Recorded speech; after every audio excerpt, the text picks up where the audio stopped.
Bem-vindos ao TV Cine Dragão, um programa da TVC em parceria com o Centro Dragão do Mar de Arte e Cultura. Nesta temporada apresentaremos para vocês o melhor da produção cinematográfica do Ceará.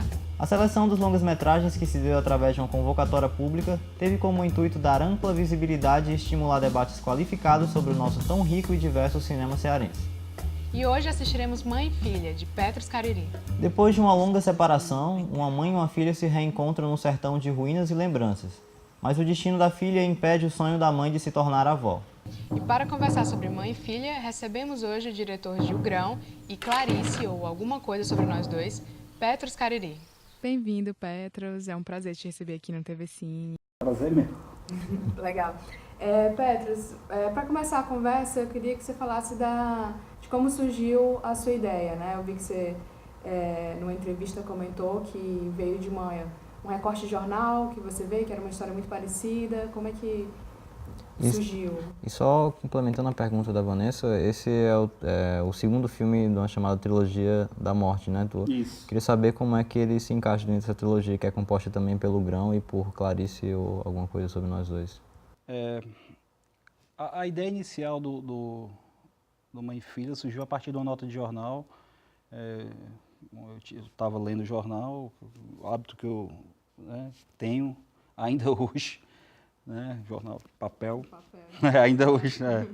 Ainda hoje eu tenho esse hábito. Aí eu vi uma nota de uma mãe que tinha carregado, um filho morreu no hospital e ela tinha que ir com esse filho para o interior. E ela estava fazendo essa jornada a pé e de ônibus. E esse foi o start inicial para o filme, né? Que tem esse tema de uma mãe que regressa com o filho natimorto, né, para enterrar na sua cidade natal. Lógico, aí se desenvolve a partir daí, mas esse aí foi o start inicial para a feitura do roteiro. O Mãe e Filha, a priori, não ia ser o segundo filme da trilogia da morte, né, que foi iniciada com Grão, e acabou sendo feito porque eu não consegui, na época, aprovar o Clarice, que é o terceiro filme, nos editais. Então eu tinha ganho um edital de curta-metragem aqui do governo do estado do Ceará e chamei alguns amigos e parceiros, fiz a produção e fui para Cococi rodar esse filme. Foi um filme feito com muito pouco, assim, e com amigos, né? Pessoas que estavam dispostas a apostar na estética do filme, na história, enfim, equipe bem reduzida. E foi um filme que deu super certo, assim, fora do país, aqui também, ganhou vários prêmios. Foi uma experiência única, assim, porque eu tinha 15 dias para fazer esse filme, é o máximo que deu para aguentar com a grana que tinha, mesmo pagando pouco as pessoas, assim, e tal. E quando eu comecei a escrever o primeiro tratamento do roteiro, né, o argumento, eu convidei logo na sequência o Firmino Holanda e o meu pai, que é o Rosenberg Cariri, para a gente formatar juntos, porque a gente já tinha trabalhado assim no Grão, e deu super certo, e como o Firmino normalmente é um dos montadores, eu monto sempre com ele, né? Então a gente já tinha essa parceria e resolveu dar continuidade, mas foi um processo bem rápido, assim, entre fazer o roteiro e rodar o filme. Foi uma coisa... tinha o curta, a gente desenvolveu para a longa, os curtas passavam todo aqui, era bem em cima dessa história da nota de jornal mesmo.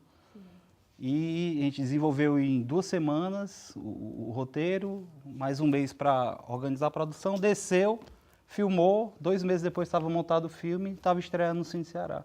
Foi bem rápido o processo, muito rápido mesmo. E assim, eu acho engraçado você falar isso, que foi rápido o processo, porque ao mesmo tempo, quando a gente lê um pouco sobre, até mesmo quando vê e pega as nossas próprias referências, a gente vê que tem todo um apanhado de referências que você vai buscando, né? Assim, não só estéticas, também tem a questão mesmo narrativa. E, por exemplo, você fala de Rembrandt, você falando que tem muito Rembrandt, tem inclusive no filme, né? Como é que você consegue orquestrar todas essas referências? Na verdade, as referências já estão, né? Elas já estão lá, a gente faz só acessar. Exemplo... Mas é porque às vezes não é só soltar lá, né? Não, lógico, mas o que eu estou te falando, quando eu pensei o filme, a partir do momento que eu falo, eu vou realizar esse filme, tenho 2, 3 meses para preparar. Eu sou quase obsessivo nessa busca e no estudo do filme, entendeu? eu viro noites, assim, e eu só fico imerso totalmente no filme. Assim, algumas pessoas têm um processo diferente, né? Começa, exato, longo e menos imersão, mas eu realmente fico imerso. Tanto que quando eu fui fazer o Clarice, por exemplo, era um filme já de 3, 4 anos atrás, já tinha um roteiro bem amadurecido, eu já sabia exatamente o que era que eu queria, né? Assim, não teve muito essa questão de planejar. O Barco também, que é um filme que eu rodei agora, né? Que vai ser o 4º longa-metragem. E agora, o problema, no caso, por exemplo, quando você vai pegar um filme novo, eu acabei de terminar um roteiro, por exemplo, eu terminei semana passada não, um mês atrás. Aí eu realmente não sei como é que vai ser ainda, tá entendendo? Porque tem que planejar, eu quero dar uma virada estética assim, no filme, quero mudar um pouco. Se renovar. Mas porque a gente vai mudando, né? A gente vai envelhecendo e vai mudando a forma do olhar. Mas é isso. No caso do Mãe e Filha, eu não sei realmente o que aconteceu, mas eu sabia exatamente o que eu queria. Assim, em 2 meses eu já tinha mais ou menos noção. E tinha que saber mesmo, porque eu não tinha muito tempo para ficar experimentando lá, entendeu? As apostas tinham que ser sempre precisas, assim, os riscos. Orçamento curto, né? Não tinha muito tempo para filmar. Geralmente eu filmo com 1 mês, 5 semanas. E no caso do Mãe e Filha, que foram 17 dias, eu acho. Não tinha muito essa de ficar pensando, tinha que ser, sabe, preciso. Sobre a coisa das referências, acho que uma das coisas que mais chamam a atenção no Mãe e Filha é a fotografia, a composição dos planos. Existe uma rigidez ali e a Vanessa falou do Rembrandt, mas eu acho que o Kubrick é uma influência muito forte na tua formação pessoal, né? Sim. Inclusive tem uma música que toca no Laranja Mecânica também. O Funeral of Mary Queen, do Purcell. Queria saber como é que na hora de fazer isso acontece de forma muito natural, né? Eu acho. Essas referências visuais e na parte de som. Sim, às vezes, como eu estou te falando, acontece às vezes de forma inconsciente. Por mais cerebral que seja a coisa, quando menos vê, tem suas referências, seus gostos estão impressos lá de alguma forma, né? O Kubrick, quando eu botei o Funeral of Mary Queen, foi uma homenagem mesmo, tá entendendo?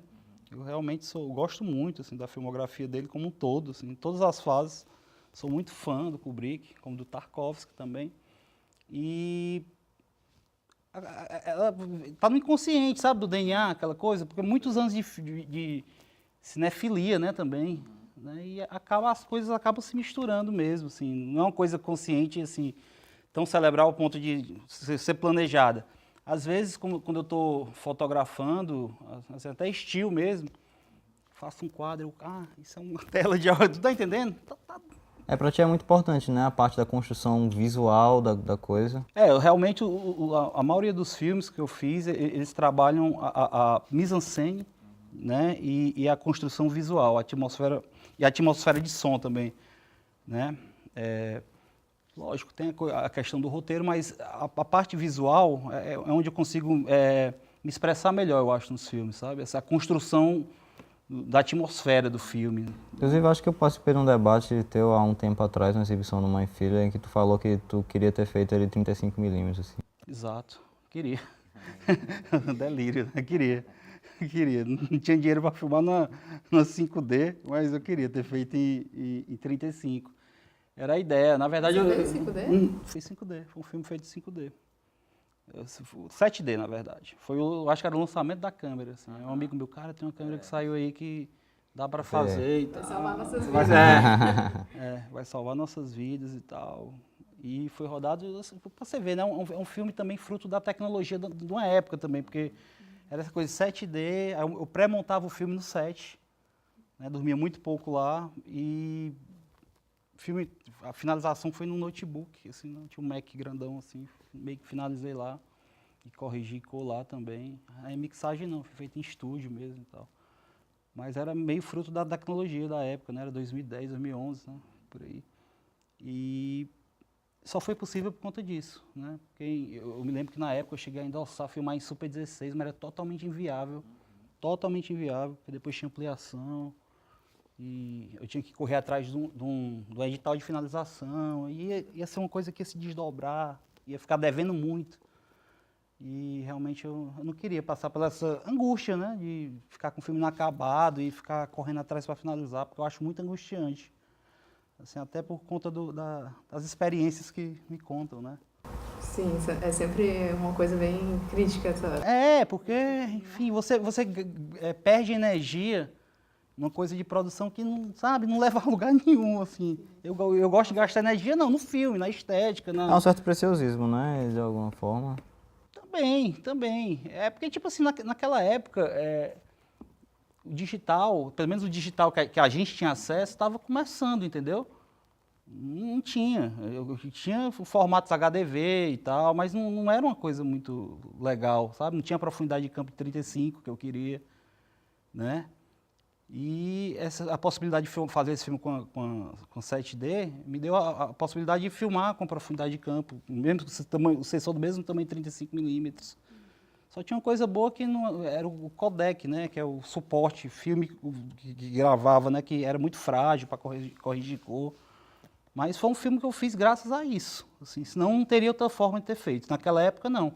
Porque o digital que se tinha naquela época era caríssimo, entendeu? Câmeras, né? Tinha a Panavision não, a F35 da Panasonic, que era uma câmera dos meus sonhos, assim, mas caríssima na época, né?